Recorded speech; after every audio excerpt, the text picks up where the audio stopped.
Everyone in the courtroom thought the case was over except me, and the reason was a blank space no one else bothered to notice. That was the thought running through my mind on the morning everything began to unravel. My name is Evelyn Parker. I was 71 years old, a widow, and a retired county court clerk living in Savannah, Georgia. For most of my career, I sat behind desks stacked with legal files, watching people miss details that later changed their lives. A wrong date, a missing page, an unsigned form. Small things have a way of becoming very large when enough money is involved. That Tuesday morning, I found myself sitting in the front row of a probate hearing involving my own family. The irony was not lost on me. Sunlight streamed through the tall courthouse windows, illuminating rows of wooden benches polished by decades of use. Attorneys shuffled papers. Clerks organized files. The judge reviewed documents with the calm efficiency that comes from years on the bench. Around me, everything appeared routine. To everyone else, this was simply the final step in settling my late husband Robert's estate. To my son Michael and his wife Jessica, it looked like the finish line. Michael sat 2 rows ahead of me, wearing the confident expression of a man who believed his future had finally arrived. Jessica looked equally pleased. She kept whispering something to him every few minutes, and each time he nodded. They were trying to appear respectful, but excitement leaked through the cracks. I noticed it because I had spent decades observing people inside courtrooms. People reveal more than they realize when they think victory is close.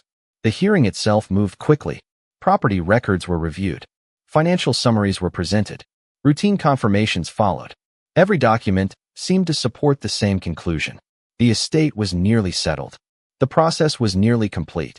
The future seemed certain. Yet something continued to bother me. It started with a feeling I could not explain. Then my eyes drifted toward a stack of papers resting on a nearby table. I had seen those documents before, more than once. In fact, I had reviewed them personally months earlier.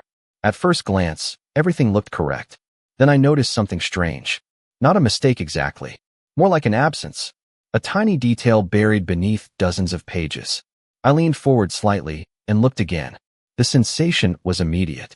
The kind of feeling former clerks learned to trust. A quiet voice somewhere in the back of your mind saying, "Look closer." Before I could examine the thought further, the hearing moved on. Michael glanced over his shoulder toward me and smiled. It was the same smile he used as a boy when he thought he had solved a difficult puzzle before anyone else. For a moment, I smiled back. Then I wondered why he seemed so certain. Robert had been gone for almost 2 years. During most of that time, Michael and Jessica had become unusually attentive. Weekly phone calls, unexpected visits, offers to help organize paperwork.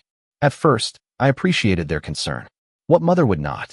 But sitting there in that courtroom, surrounded by files and signatures and legal language, I found myself asking a question I could no longer ignore.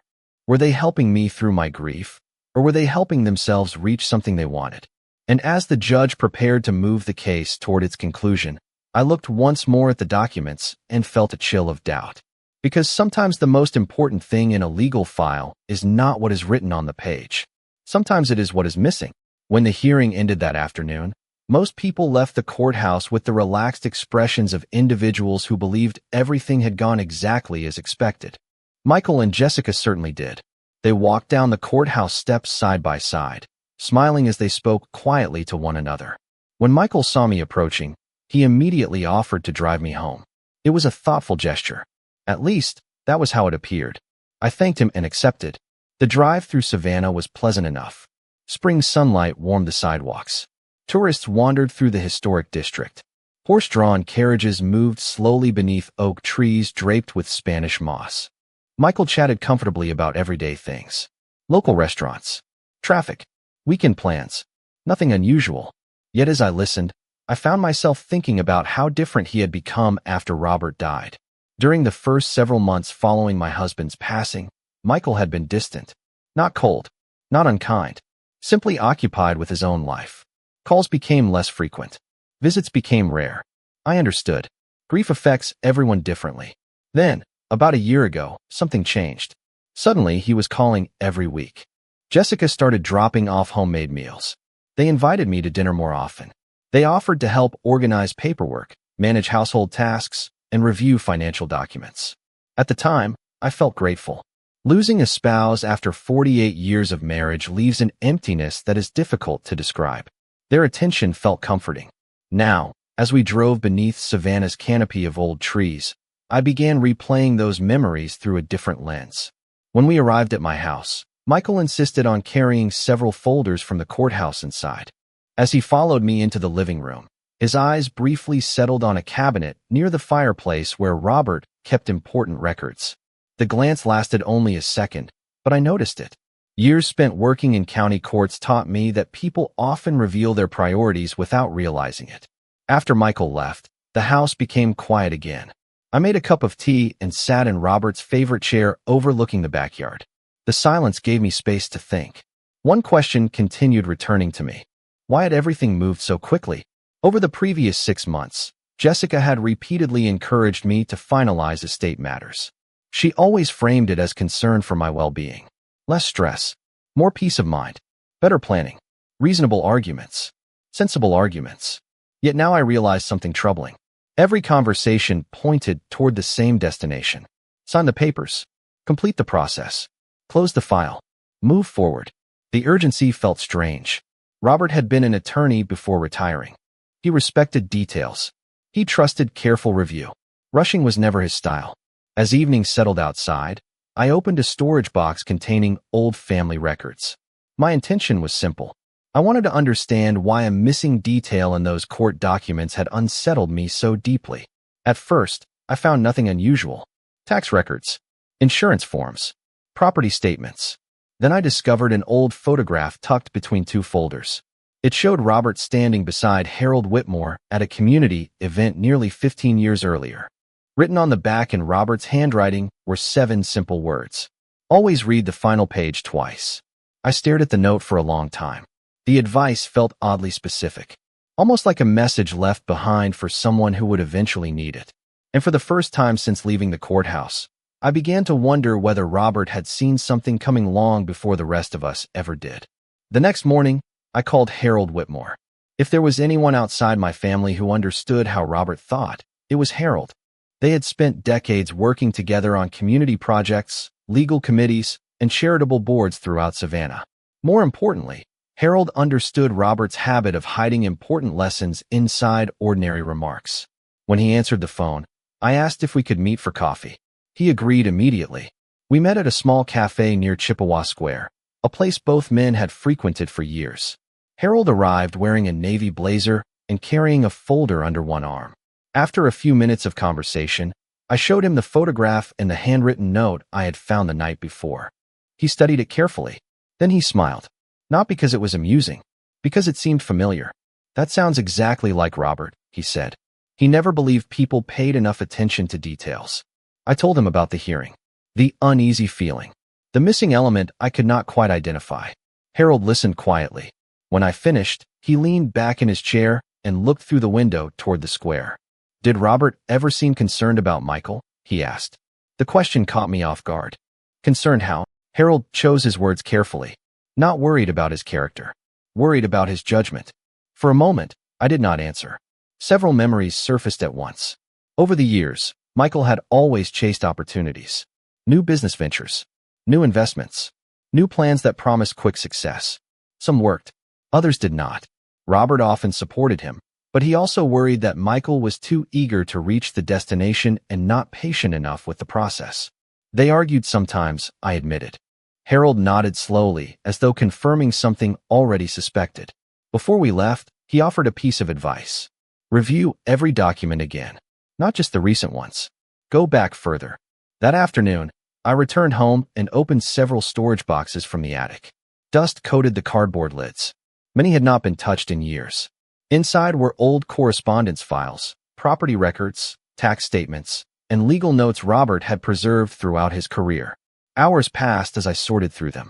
Most appeared routine. Then I discovered something unusual.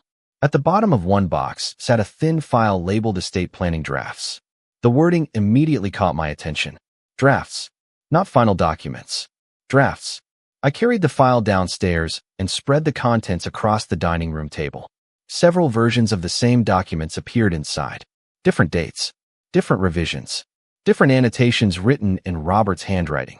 The changes were subtle, but they revealed something important. Robert had revised certain estate provisions multiple times during the years before his death. Why? As evening approached, I compared page after page. Then I noticed something strange. One version contained a section that did not appear in the later copies. It was not a major provision, just a small reference buried near the end of the document. Yet the omission felt significant. I stared at the page as daylight faded beyond the windows. The feeling from the courthouse returned immediately. That same quiet warning. That same instinct telling me something important had been overlooked. And for the first time, I began to suspect that whatever was missing from the case had disappeared long before anyone entered that courtroom. The more I examined the documents, the more unsettled I became. Robert had always been meticulous. During his years as an attorney, he reviewed everything twice and sometimes 3 times. He believed assumptions caused more problems than mistakes. That was why the missing section bothered me so much. It was not the kind of thing Robert would remove without a reason. The following morning, I carried the draft file into my kitchen and spread every version across the table. Sunlight filtered through the windows while I compared page after page. Most revisions involved routine adjustments, updated account numbers, changed addresses, minor wording corrections. Then I found another difference. In one early draft, a handwritten note appeared in the margin beside the missing section. The note was short, only 4 words. Review before final execution. I stared at the handwriting for several seconds. It was unquestionably Robert's. Yet something about the wording felt unusual. He was not reminding himself to review the document. He reviewed everything. The note sounded more like an instruction intended for someone else. Around noon, my phone rang. It was Jessica. Her voice sounded cheerful. She asked whether I would like to join her for lunch later in the week. Then she casually mentioned the probate process. "I am so glad everything is finally moving forward," she said. "It must be a relief to have all those details behind you." The statement seemed harmless. Still, I noticed how often she brought up completion, closure, finality. Every conversation seemed to circle back to the same destination. Finish the process. Close the file. Move on. After we ended the call, I returned to the documents. A few minutes later, I discovered something else. One of the drafts referenced an attachment. Attachment C. I immediately searched through the file again. There was no attachment C. Not in the folder. Not in the storage box. Now my concern deepened. Missing sections were one thing. Missing attachments were another. Late that afternoon, I climbed into the attic searching for additional records. The attic stretched across much of the house, filled with decades of carefully stored boxes, family photographs, tax files, holiday decorations, old legal records. Dust floated through narrow beams of sunlight as I worked my way toward the far corner where Robert kept archived materials. After nearly an hour, I found a smaller box hidden behind several larger containers.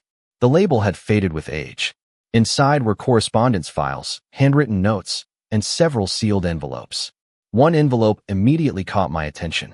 Across the front, in Robert's handwriting, were 3 words: Estate Review Materials. My pulse quickened. I carried the envelope downstairs and opened it carefully at the dining room table. Inside were several pages I had never seen before. At first glance, they appeared ordinary. Then I noticed a date. The date matched the missing section from the draft file. Not only that, it matched a period shortly before Robert's final hospitalization. Suddenly, the timeline no longer made sense. If these documents existed, why were they absent from the probate records? And more importantly, who knew they existed besides me? That evening, I called Harold again. I did not tell him everything immediately. Instead, I described the envelope, the missing attachment, and the date that connected both sets of documents. The longer I spoke, the quieter he became. Finally, he asked a question that surprised me. "Has Michael ever mentioned those records?" I thought about it for a moment. "No." "What about Jessica?" "No." Harold paused. "Then be careful about who learns you found them." After we ended the call, I sat alone at the dining room table studying the newly discovered pages. Most appeared administrative at first glance. References to estate reviews, internal notes, legal reminders. Then I found something that made me stop. One page contained a checklist written entirely in Robert's handwriting. Several items had been marked completed. Others remained blank. Near the bottom sat a line that seemed oddly important. Final authorization pending execution review. The wording immediately reminded me of the missing section from the draft documents. More importantly, it suggested that certain decisions had never been finalized. For the next several hours, I compared every page I had recovered with the documents submitted during probate. Differences began appearing everywhere. Small differences, easy to overlook differences. Yet taken together, they formed a pattern. Certain references had disappeared. Certain attachments were absent. Certain dates no longer aligned properly. None of it proved wrongdoing. But it raised questions that nobody seemed interested in asking. The following afternoon, Michael stopped by unexpectedly. He arrived carrying groceries and a bouquet of flowers. The gesture would have touched me deeply a year earlier. Now I found myself observing him more carefully. As we unpacked groceries in the kitchen, he casually asked whether I was still sorting through Robert's old files. The question appeared harmless, even thoughtful, yet something about the timing felt unusual. A little, I replied. There is more paperwork than I remembered. Michael laughed. Maybe it is time to stop worrying about all of that. The statement was delivered lightly, almost playfully. Still, it echoed in my thoughts long after he left. Stop worrying about all of that. Later that evening, I walked through the house carrying one of the recovered folders. The rooms felt different now, not because anything had changed physically, because I was beginning to see recent events from a new perspective. Every conversation about closure, every reminder to move forward, every suggestion that the process was nearly complete. What if those comments were not simply concern? What if they reflected confidence? Confidence that nobody would ever revisit the details. Confidence that certain questions would remain unanswered. Before going to bed, I opened the recovered envelope one final time. As I removed the remaining papers, a smaller folded sheet slipped free and landed on the table. I unfolded it carefully. At the top was another note written by Robert. This one was shorter than the others. Much shorter. Only a single sentence. Yet the moment I read it, a chill moved through me. The sentence read, "If the dates do not match, nothing else matters." I stared at those words for a very long time. Because for the first time, I was no longer searching for a missing document. I was searching for the reason someone wanted it overlooked. The next morning, I spread every document across my dining room table and focused entirely on the dates. Robert's note had transformed my investigation. Until then, I had been looking for missing paperwork. Now I was looking for inconsistencies. The difference mattered. Missing documents can be accidents. Patterns rarely are. For hours, I compared probate filings against the records recovered from the attic. Most dates matched perfectly. Then I found the first discrepancy. A review memorandum referenced a meeting that supposedly occurred 3 days after another document had already been finalized. The sequence made no sense. I checked again, then a third time. The inconsistency remained. Later that afternoon, I drove to Harold's house carrying copies of everything. He welcomed me into his study, where shelves filled with legal books covered nearly every wall. Together we examined the timeline. Harold moved slowly through the records, occasionally making notes on a yellow legal pad. The longer he reviewed them, the more serious his expression became. Finally, he circled 2 dates and slid the paper toward me. "Look carefully," he said. I immediately saw the problem. One document suggested Robert approved a revision during a period when another record indicated the review process was still incomplete. Both statements could not be true at the same time. Could it be a clerical error? I asked. Harold considered the possibility. Anything is possible. But Robert was not careless with dates. That evening, I returned home carrying more questions than answers. As I pulled into the driveway, I noticed a familiar vehicle parked nearby. Michael. He was sitting on my front porch waiting for me. The moment I stepped out of the car, he stood and smiled. "I was in the neighborhood," he said. The explanation sounded casual, but something felt different. Over the past several weeks, his visits had become increasingly frequent. We sat together in the living room while he talked about ordinary things. Local news, work projects, family plans. Then, almost casually, he asked whether I had made any progress organizing Robert's records. The question arrived so naturally that someone else might not have noticed it. "I did. A little," I replied. "Mostly old files." Michael nodded. "Probably not much worth keeping." The comment lingered in my mind long after he left. Probably not much worth keeping. The next morning, I returned to the recovered envelope and examined every page again. Near the back, I found a reference number connecting several documents together. The number led to another file listed in Robert's notes. Yet no such file appeared anywhere in the probate records. I searched through storage boxes for nearly 3 hours before finally discovering a narrow folder hidden between tax records and insurance statements. Inside were correspondence logs documenting conversations that occurred during Robert's final months. One entry immediately caught my attention. The note referenced concerns about timing, approvals, and unfinished execution requirements.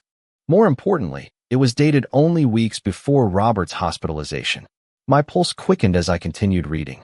For the first time, the pieces were beginning to form a clearer picture. Someone had been operating under the assumption that certain steps had been completed. But according to Robert's own records, those steps remained unfinished.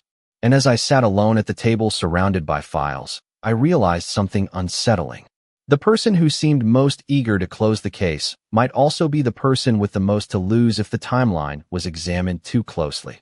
The following week, Harold called early on a Thursday morning. His voice carried a seriousness I had come to recognize. "I found something you need to see," he said. An hour later, I was sitting across from him in his study while he reviewed several public financial filings spread across his desk. At first, the documents appeared unrelated to Robert's estate. Business registrations, loan records, property liens, ordinary paperwork. Then Harold pointed to a company name I immediately recognized. Michael's company. My stomach tightened. "Why are we looking at this?" I asked. Harold removed his glasses and rubbed his eyes. "Because I think we finally understand the urgency." He handed me another document. The numbers on the page were impossible to ignore. Outstanding obligations, refinancing attempts, delayed payments. None of it suggested criminal behavior. None of it suggested disaster. But together they painted a picture of someone under enormous financial pressure. I sat silently for several moments. Michael had never mentioned any of this. Not once. During all those family dinners and phone calls, he never hinted that his business was struggling. He never mentioned creditors. He never mentioned failed investments. Yet now the timeline began aligning in ways I could no longer dismiss. The increased attention after Robert's death. The sudden interest in estate matters. The constant pressure to finalize documents. The repeated reminders to move quickly. For months, I had assumed Jessica was driving most of it. She was persuasive, organized, always the one discussing plans. But sitting there among those records, a different possibility emerged. What if Jessica had not been leading the effort at all? What if Michael was the one setting everything in motion? The realization stayed with me all day. That evening, I found myself looking through old family photographs again. Michael at age 10 holding a fishing rod on the Savannah River. Michael graduating from college. Michael standing beside Robert at his wedding. Every picture reminded me of the same thing. He was not a villain. He was my son, which somehow made everything harder. A few days later, Michael invited me to lunch. We met at a restaurant overlooking the waterfront. The conversation began pleasantly enough. Family updates, local events, weather. Then, almost exactly as before, the discussion drifted toward the estate. "It would probably be good to finish everything soon," he said. "You deserve peace of mind." I looked at him carefully. "You seem very concerned about that." For the briefest moment, something changed in his expression. Not guilt, not fear, frustration. Then it disappeared behind a practiced smile. "I just want what is best for you, Mom." The answer sounded perfect. Too perfect. As we finished lunch, I realized something important. Jessica might be helping. Jessica might even benefit. But the pressure, the urgency, the constant focus on completion all pointed toward someone else. Someone who needed the process finished before certain questions were asked. That night, as I reviewed the timeline one more time, the final pieces began sliding into place. The missing records, the conflicting dates, the unfinished approvals, the financial pressure. For weeks, I thought I was investigating a paperwork problem. Now I understood I was investigating a motive. And for the first time, I was no longer worried about what the documents might reveal. I was worried about who they might reveal. Over the next 2 weeks, I stopped asking questions out loud. Instead, I listened. It was remarkable how much information people reveal when they believe you have stopped paying attention. Michael called more frequently than ever. Jessica began visiting almost every weekend. She arrived carrying baked goods, gardening magazines, and endless suggestions about simplifying my life. On the surface, everything appeared thoughtful and caring. Underneath, I noticed a pattern. Every conversation eventually returned to the same subject. the estate, the paperwork, the future. One Saturday afternoon, Jessica sat across from me on the back porch overlooking the garden. We drank iced tea while she described a retirement community she had recently toured with a friend. According to her, it was beautiful. Waterfront views, walking paths, social activities, maintenance-free living. She spoke enthusiastically for nearly 15 minutes. Then she smiled and said, "You deserve a place where everything is easier." The statement sounded kind. Yet I found myself wondering why everyone seemed so eager to decide what my future should look like. A few days later, Harold and I met again. This time he brought additional records connected to Michael's business activities. Nothing improper, nothing illegal, just evidence of mounting pressure. Loans extended, investments delayed, projects underperforming. The picture was becoming clearer. Michael was not facing ruin. He was facing urgency. And urgency often leads otherwise reasonable people to make questionable decisions.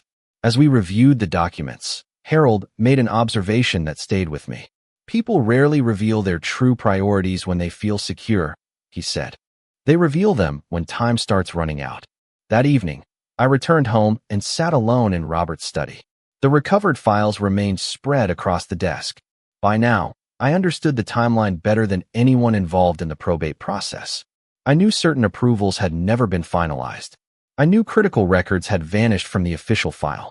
Most importantly, I knew the pressure to close the case was not coming from concern alone. Yet despite everything I had learned, one question remained unanswered. Did Michael actually know about the missing records? Or was he simply acting on assumptions created by incomplete information? Before I could reach a conclusion, my phone rang. It was Michael. His mood seemed unusually upbeat. He invited me to dinner the following Friday. Jessica would be there. A few close friends as well. "We have something exciting to celebrate," he said. The phrase immediately caught my attention. Celebrate what? The probate case was not fully resolved.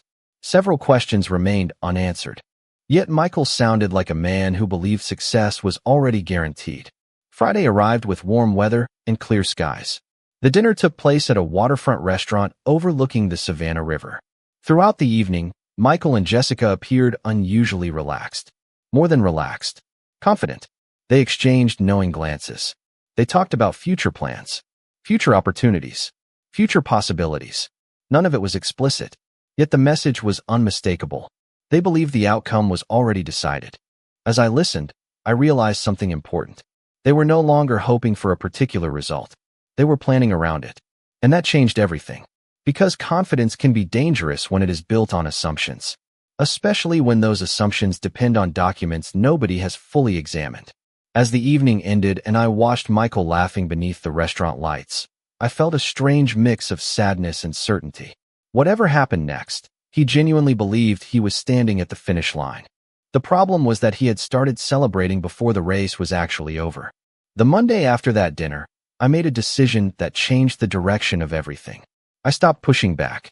At least, that was how it appeared from the outside. When Michael called to discuss estate matters, I listened without argument. When Jessica suggested simplifying future decisions, I nodded thoughtfully. I even asked a few questions that encouraged them to explain their plans in greater detail.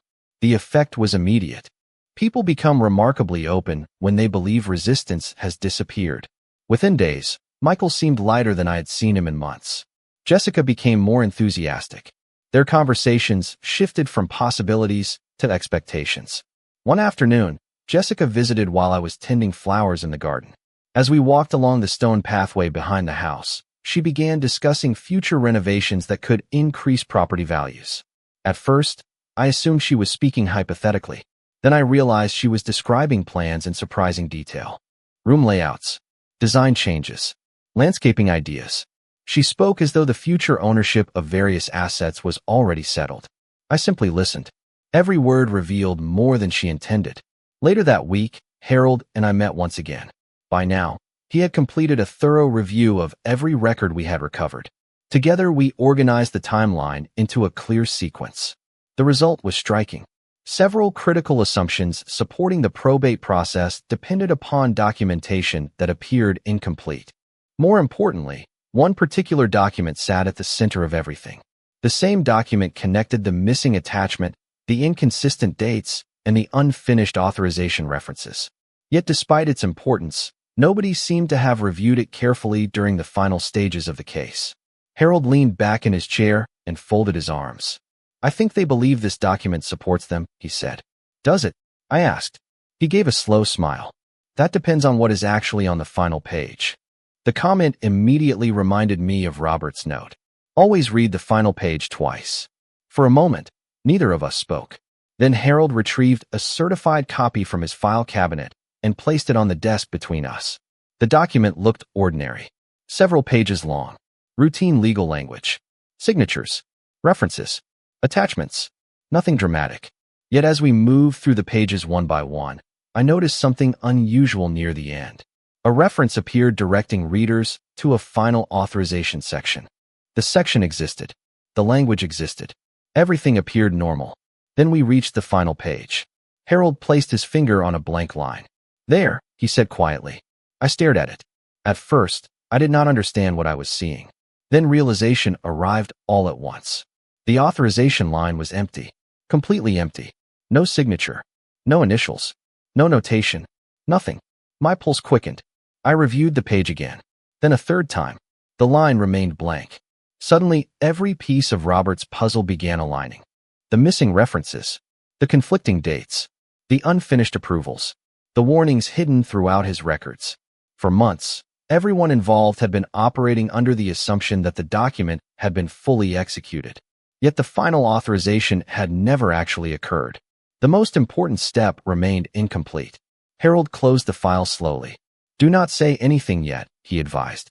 "Let them keep believing what they believe." As I drove home beneath Savannah's oak-lined streets, I thought about Michael and Jessica planning their future. They were confident because they believed the case had already been decided. What neither of them realized was that the document supporting that confidence might also be the reason everything was about to change. For the next several days, I followed Harold's advice and said nothing. It was more difficult than I expected.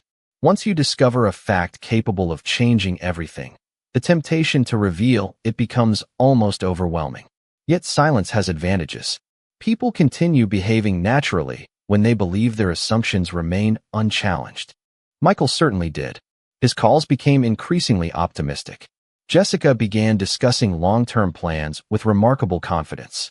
Together, they spoke about the future as though every uncertainty had already been removed.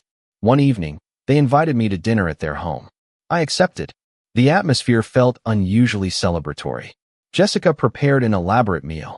Michael opened a bottle of sparkling cider. Even the conversation carried an energy that seemed slightly ahead of reality. Throughout the evening, references to upcoming opportunities appeared again and again. A future investment, potential travel, improvements they hoped to make. None of it directly referenced the estate, yet everything seemed connected to expectations they already considered secure. As I listened, I found myself wondering how long they had believed the outcome was guaranteed. The following morning, Harold contacted the probate administrator and requested a formal review of the authorization sequence connected to the disputed document. The request itself was routine, professional, nothing dramatic. Yet the response arrived faster than expected. By late afternoon, we were sitting together reviewing copies of the original filings and administrative records. What emerged confirmed our growing suspicions. The final authorization section had indeed been included in the process. The document had indeed circulated through the appropriate channels. The problem was simpler than anyone imagined. The execution step had never been completed. One line, one signature, one final act required to activate the provision. It never happened. Harold leaned back in his chair and exhaled slowly. The entire structure depends on that execution. I stared at the paperwork. Months of assumptions suddenly looked fragile. Every expectation, every plan, every conversation built upon the belief that a particular transfer had become legally effective. Yet according to the records, effectiveness never occurred. The process stopped short of completion. What surprised me most was not the missing signature itself. It was how nobody noticed. Lawyers reviewed the file. Administrators reviewed the file. Family members reviewed the file. Everyone assumed someone else had confirmed the final step. Nobody actually checked. That evening, I returned home and sat in Robert's study. The room felt different now, less mysterious, more intentional. Robert had left clues everywhere. Notes about dates, reminders about final pages, references to unfinished reviews. He was not hiding a secret. He was leaving a trail for anyone patient enough to follow it. Near sunset, my phone rang. It was Michael. He sounded happier than I had heard in years. During the conversation, he mentioned a meeting scheduled for the following week. According to him, it would finally bring everything to a close. I agreed politely and wished him a pleasant evening. After the call ended, I sat quietly for several minutes. The meeting he anticipated so eagerly would indeed bring clarity, just not the kind he expected. For months, Michael and Jessica believed they were approaching the end of a process. In reality, they were approaching the beginning of a very different conversation. And as darkness settled outside the windows, I found myself thinking about something Harold had said years earlier while discussing courtroom surprises.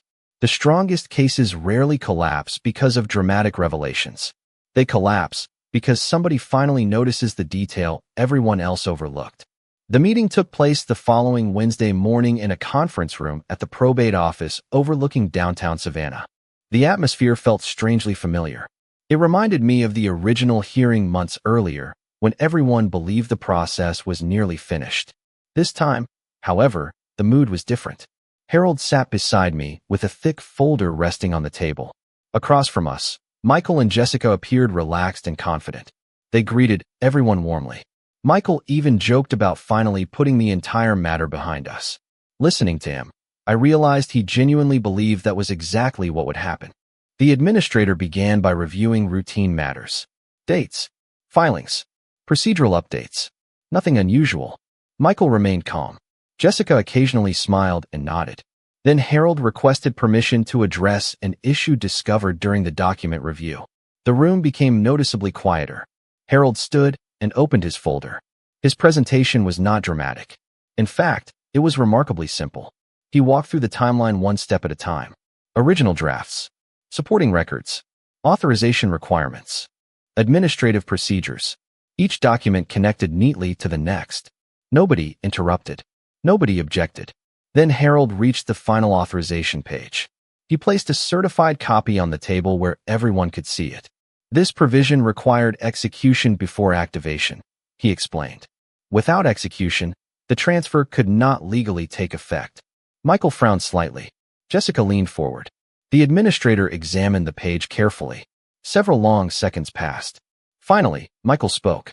I do not understand. The document was included in the file. Yes, Harold replied calmly. The document was included. The execution was not completed. Silence filled the room. Michael looked down at the page. Then he looked again. I watched his confidence begin to fade as realization slowly arrived. Jessica reached for the document herself. Her eyes moved across the final section. Then she stopped at the same blank line Harold had shown me days earlier. No signature. No initials. No authorization. Nothing. For months, everyone involved had assumed the final step occurred because every previous step had occurred. Nobody questioned the assumption. Nobody verified the completion. The administrator reviewed the records once more before speaking. His conclusion was direct. The provision had never become effective. Any actions based upon that assumption required immediate reconsideration. Michael stared at the table.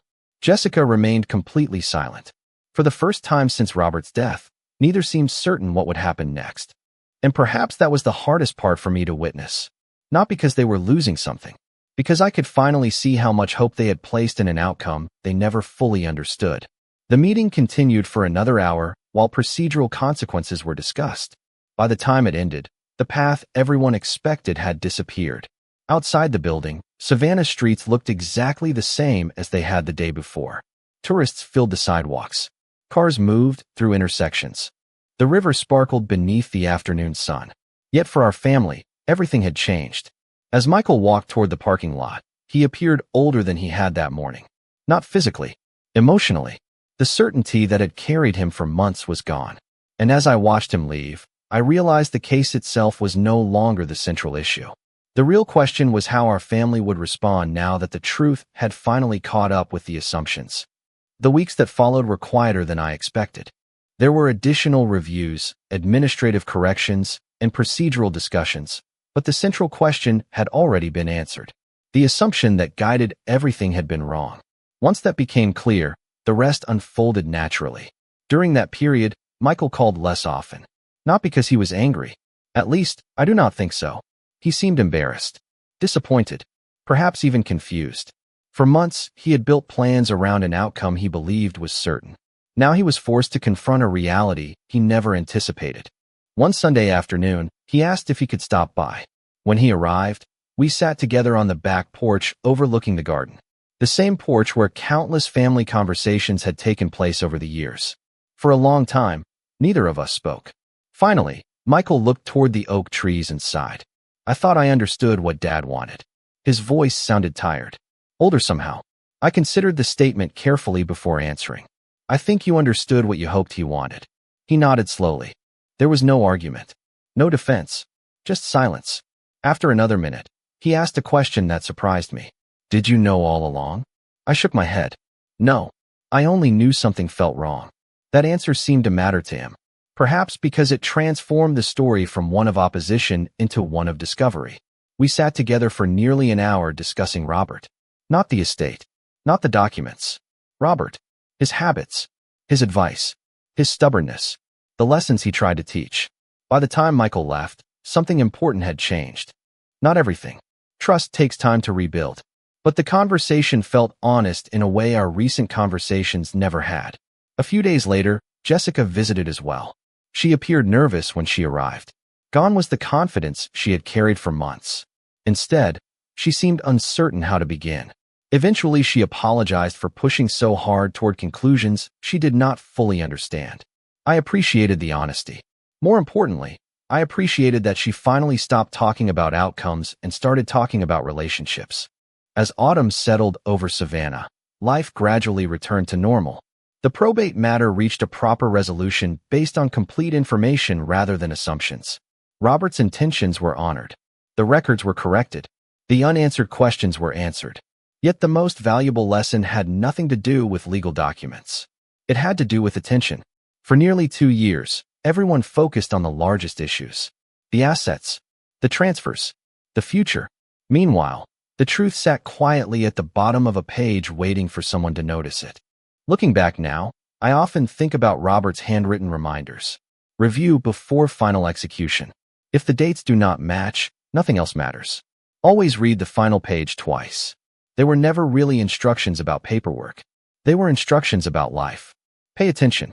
Verify assumptions. Look beyond appearances. Because sometimes families are changed by dramatic events. And sometimes they are changed by a single overlooked detail that forces everyone to see the truth. In the end, that forgotten space on a page did more than alter a legal case. It revealed who we were, what we valued, and how easily certainty can disappear when it is built on something that was never truly there.